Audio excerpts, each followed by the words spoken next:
dalam sidang akhbar pada 19 Julai 2001, Kerajaan Negeri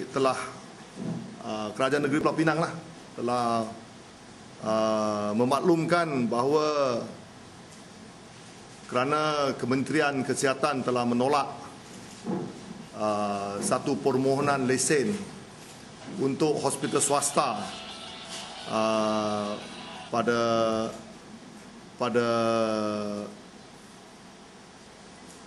Oktober 2010, 22 Oktober 2010. Maka dengan itu untuk memindahkan tanah kepada syarikat yang bernama Kuala Lumpur International Dental Corporation Sdn Bhd yang mahu memajukan hospital ini tidak dapat dilakukan. Ini putar balik yang pertama. Putar balik yang pertama, rekod daripada pusat sehenti OSC, One Stop Agency, pusat terhenti One Stop Agency, menunjukkan bahawa Kuala Lumpur International Dental Corporation Sdn Bhd mengemukakan plan perancangan kepada Majlis Perbandaran Pulau Pinang pada 23 Disember 2011. Ini OSC ini tuan-tuan boleh dapat daripada online OSC. Online OSC. Ya.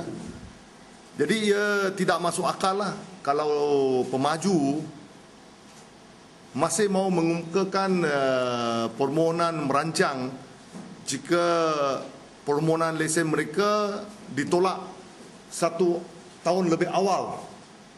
1 tahun lebih awal daripada tarikh mereka mengemukakan permohonan merancang.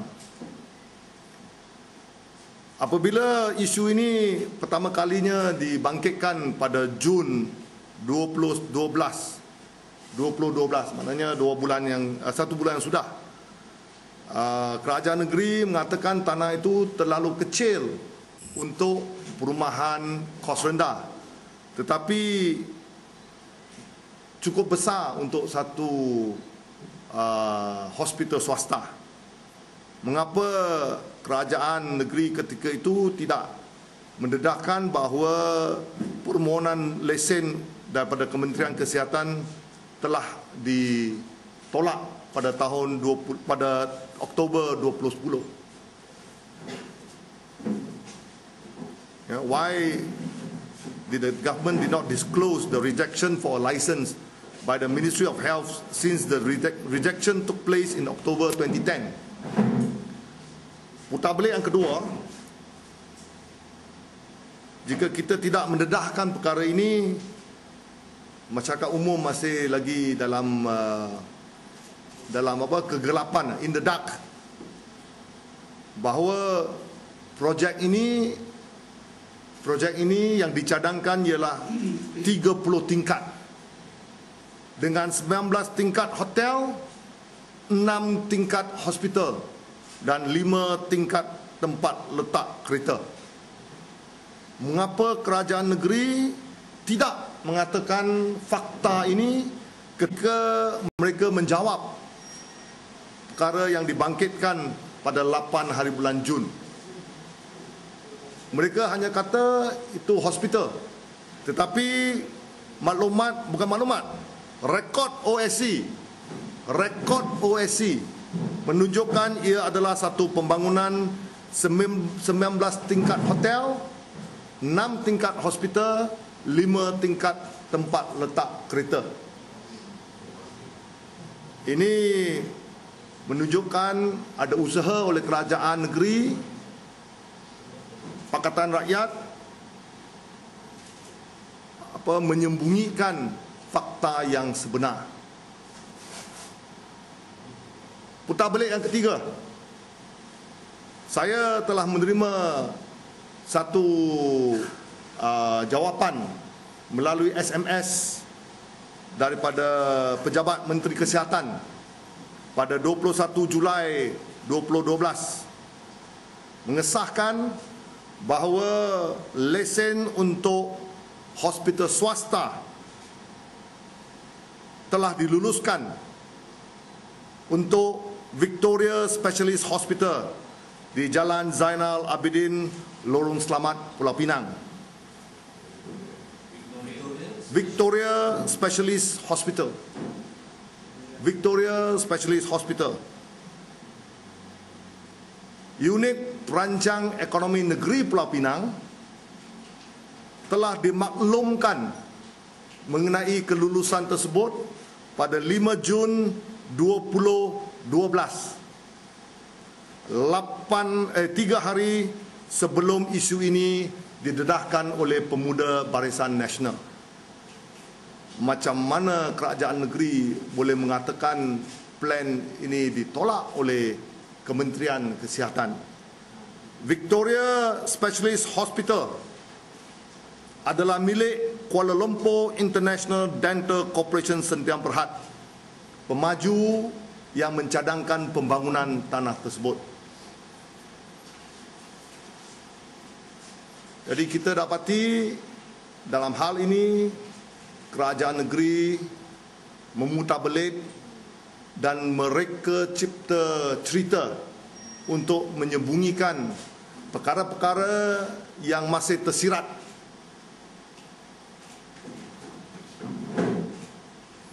Jadi hari ini setakat hari ini pendedahan saya. Masih ada lagi perkara yang akan saya umumkan kemudian. Setakat hari ini saya ingat telah cukup untuk menunjukkan bahawa apa yang diutarakan oleh kerajaan negeri tidak benar dan mereka cipta, memutarbelit dan mereka cipta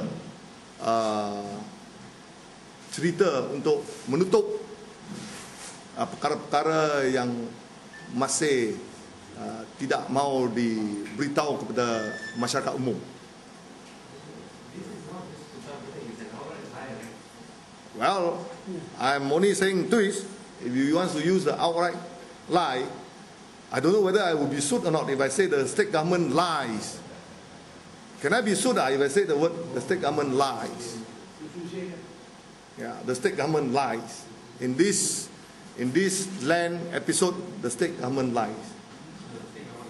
Yeah, the facts have been shown, clearly shown, clearly shown. In fact, I also have some information from the Ministry of Health. The state government claimed that the Ministry of Health did not approve any private hospital in Penang after 2008, meaning that after Pakatan Rakyat took over the state government, the Ministry of Health did not approve any private hospitals. According to the information that I obtained from the Ministry of Health, over the last 4 years, the ministry has approved 5 private hospitals in Pulau Pinang. One in Jalan Kedah, Kepala Batas in 2008. One in Jalan Perda Utama, Bandar Perda in 2008. And done already.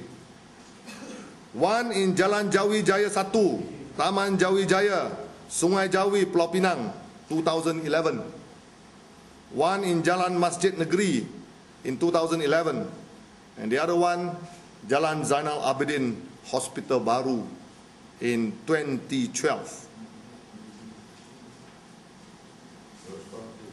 And according to my information, the ministry has also received 40 applications for expansion from 15 private hospitals in Penang, and out of which 36 such application has been approved. So the state government claims that there's no approval was granted by the Ministry of Health. This is the information I obtained from the Ministry of Health. If you want to have further verification, then you have to check with the Director General or the Minister himself.